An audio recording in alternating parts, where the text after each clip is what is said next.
Alors salut à toi, j'espère que tu vas bien. On est lundi 4 janvier 2021 et bienvenue dans ce nouveau message du jour.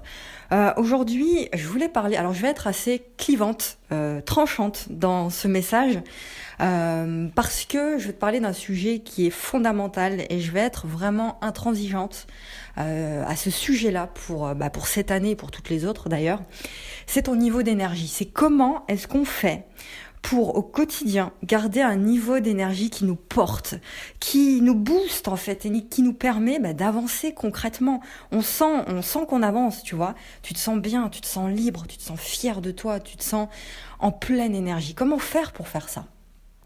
Alors très rapidement, je vais pas tout rentrer dans le détail de tout ça parce que ça va être beaucoup trop long, mais en quelques points.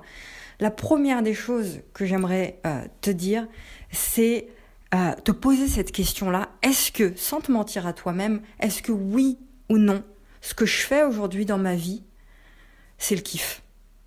Est-ce que je fais les choses qui sont importantes pour moi ? Est-ce que je suis à ma place ? Est-ce que je me sens à ma place ? Est-ce que je contribue vraiment comme je le désire réellement ? Ou pas ? Tu sais, il n'y a pas de oui, mais ou peut-être que machin. C'est soit oui ou c'est soit non. Il faut vraiment être cru en fait, être clair avec soi-même dès le début de cette année et ne pas chercher à avoir le cul entre deux chaises, excuse-moi l'expression, mais être vraiment honnête avec soi-même. Après, si la réponse est non, il n'y a pas de problème. Au contraire, c'est très positif. Pourquoi ? Parce que, c'est en étant honnête avec soi-même qu'on peut mettre en place les premières actions pour améliorer la situation. Je ne suis pas à ma place, comment est-ce que je peux être, comment est-ce que je peux faire pour m'y approcher ? Est-ce que je dois trouver un autre job ? C'est pas évident, mais comment je peux faire ? Est-ce que je veux lancer mon activité ? Qu'est-ce que je dois faire ? Quelles sont les premières actions ? Est-ce que je dois prendre un coach ? Est-ce que je dois prendre une formation ? Etc. Être clair et honnête avec soi-même pour être pleinement aligné et pleinement là où tu dois être. Alors c'est un processus évidemment, mais commencer à faire le premier pas, c'est la première des choses parce que inutile de te dire que quand tu n'es pas à ta place et que tu te sens dans un job par exemple qui te bouffe ton énergie au quotidien, tu peux pas être heureux, tu peux pas te sentir bien, tu peux pas être dans cette haute énergie dont j'ai tellement envie de te parler et tellement envie de te transmettre, c'est pas possible. Tu vois ? Donc quand tu fais les choses avec ton cœur, là tu renvoies de l'énergie. Là tu as envie de te booster, tu as envie de booster les autres. Donc voilà, ça c'était la première des choses. Deuxième des choses, qui est ton entourage proche ? Est-ce que ce sont des gens qui te portent vers le haut, qui te tirent vers le haut, ou à l'inverse, qui t'empêchent d'avancer, qui te tirent vers le bas, ne serait-ce qu'avec leur énergie à eux, leur toxicité à eux. Tu sais, rien que parfois les mots que les gens prononcent, leur façon de parler, leur façon d'être en fait, c'est une énergie, l'aura des gens, tu sais, t'as des gens, parfois tu rentres dans une pièce, tu te dis, voilà, ça va pas le faire, quoi. Tu as envie de te casser direct, c'est exactement ça en fait. C'est est-ce que les gens qui m'entourent sont des gens qui me portent, oui ou non ? Et comment est-ce que je peux faire, si c'est pas le cas, comment est-ce que je peux faire pour m'en éloigner ? Ne pas supprimer les gens de ta vie, parce que supprimer les gens, ça veut dire quoi ? Mais t'en éloigner et être honnête avec toi-même par rapport à ça, puis avec eux aussi. Mettre des limites claires, des limites infranchissables. Parce que c'est ça le plus important pour toi, c'est toi et c'est ton énergie. Faire de toi une priorité, c'est fondamental ça aussi. C'est pas un truc égoïste ou je sais pas trop quoi, c'est fondamental si tu veux que ce soit être bien dans ta vie, être bien avec les autres, rigoler avec les autres, il faut déjà prendre soin de toi. Donc pourquoi pas en profiter de cette début d'année pour te lancer dans une nouvelle activité manuelle par exemple, un nouveau sport, profiter pour commencer le yoga, c'est une activité qui a changé ma vie, ça, le yoga, la respiration, idem, ça a changé ma vie ce truc-là, ça va te permettre d'être beaucoup plus créatif aussi. La respiration, la méditation, le yoga, etc., etc. Pourquoi ne pas commencer à faire ça ? Ça, c'était la troisième des choses, je crois. Et puis, par rapport à la toxicité, je voulais te parler aussi des médias. Je vais être claire, élimine définitivement de ta vie les médias grand public, le journal télévisé, toutes ces choses-là. Élimine-les. Alors peut-être que tu as sauté comme ça en écoutant cet audio, mais je suis vraiment sérieuse. C'est un poison sans nom, ces choses-là. Ça ne sert à rien. Tu n'as pas besoin de ça dans ta vie. Tu n'as pas besoin de ça au réveil.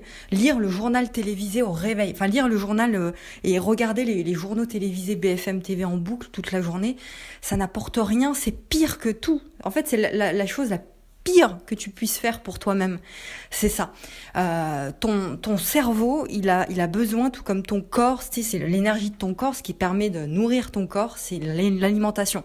D'ailleurs, on fera une capsule liée à l'alimentation, sinon ici, si j'en parle, ce sera beaucoup trop long. Mais voilà, pour avoir de l'énergie, il faut bien manger des aliments sains, des aliments naturels, le plus possible naturels, non transformés, mettre à la poubelle tous les aliments industriels le plus possible, évidemment. Et ton cerveau, c'est la même chose. Si tu lui donnes des informations toxiques pour lui, qu'est-ce que tu veux qu'il se passe dans ta journée finalement ? Tu vas t'aligner à ces informations négatives, tu vas avoir ces informations négatives partout autour de toi, tu vas les attirer, tu vas attirer les gens négatifs, tu vas transmettre ce genre de choses négatives aussi autour de toi. C'est une catastrophe en fait, c'est vraiment une catastrophe, surtout en ce moment. D'ailleurs, c'est plus de la désinformation qu'autre chose qu'il y a à l'heure actuelle. Voilà, c'est de pire en pire. Mais voilà, si tu veux t'informer un minimum sur ce qui se passe dans le monde, parce que je te dis pas de te couper du monde, mais fais des recherches sur Internet, regarde par exemple des journaux indépendants, des journalistes indépendants. Il y a des médias qui sont indépendants et qui sont pas financés par le système, qui t'informe véritablement et non qui te désinforme, et prends ces médias-là et consulte-les 5 à 10 minutes par jour, c'est bien suffisant. T'as pas besoin de te laisser inonder. S'informer, oui, se laisser inonder, c'est une catastrophe. Encore une fois, j'insiste, ici je te transmets ce que je juge être bon de te transmettre. Ce n'est que mon avis, ce n'est que mon point de vue, ma position. T'es pas obligé de suivre à la lettre et d'être d'accord avec ce que je dis, tout simplement. Juste, je m'exprime. Et d'ailleurs, j'ai beaucoup parlé de ça aussi dans la plupart de mes podcasts sur le sujet des médias. Un des rôles principaux des médias d'information, c'est de diriger la pensée du grand public. C'est-à-dire que si on a envie de te faire croire quelque chose, et si on a envie de t'influencer dans une direction, d'influencer ta pensée dans une direction, eh bien on va utiliser les médias pour le faire. Parce que on sait très bien que les gens sont devant leur télévision, que les gens aiment regarder le journal télévisé. Il y a toujours des petits reportages bien jolis à la fin du journal télévisé pour refermer le journal et pour donner un côté positif. Donc ils savent que les gens vont regarder, que les gens regardent le journal télévisé. Donc on utilise le journal télévisé, entre autres évidemment, pour influencer la pensée des gens et pour les mener dans une direction plutôt qu'une autre, pour mener leur pensée, leur façon de réfléchir, puis même leurs actions vers une direction plutôt qu'une autre. Voilà, tout simplement. Et on le voit avec la peur qui est l'outil prioritaire pour pousser les gens à faire uniquement ce que toi tu désires faire. C'est l'outil principal aussi utilisé par les médias grand public. Encore une fois, c'est pas moi qui invente ça. C'est pas une lubie de ma part. C'est quelque chose qui est vérifié, qui est vérifiable et que la plupart des gens savent. Maintenant, la véritable question, c'est est-ce que j'élève véritablement ma conscience à ça ou est-ce que je refuse d'accepter ça et je continue de regarder. Voilà. Après, tu peux regarder en toute conscience. Moi, il m'arrive de regarder BFM TV pour savoir où ils en sont en termes de désinformation, où est-ce qu'ils en sont, qu'est-ce qu'ils sont en train de nous raconter. Mais je le fais en toute conscience, je le fais pas pour me nourrir de ça et pour nourrir ma négativité ou je ne sais quoi. Donc, faut vraiment faire attention à tout ça. Encore une fois, là je sème des graines, je te dis des choses, mais tu prends ou tu prends pas, c'est à toi de voir. Voilà, il y a encore plein de choses à dire sur l'énergie, on verra au fil des messages, etc. Je t'invite à regarder dans la description, il y a un ensemble de liens, notamment mon canal Telegram, notamment aussi ma lettre privée. Tout ça c'est gratuit, ma lettre privée où j'envoie un email régulièrement. Pas tous les jours, mais plusieurs fois par semaine, où je te donne beaucoup de valeurs comme ça. N'hésite pas, c'est les premiers liens dans la description. Et puis on se retrouve demain pour un nouveau message. Prends bien soin de toi et surtout, sois ta priorité et ose dire au monde qui tu es vraiment.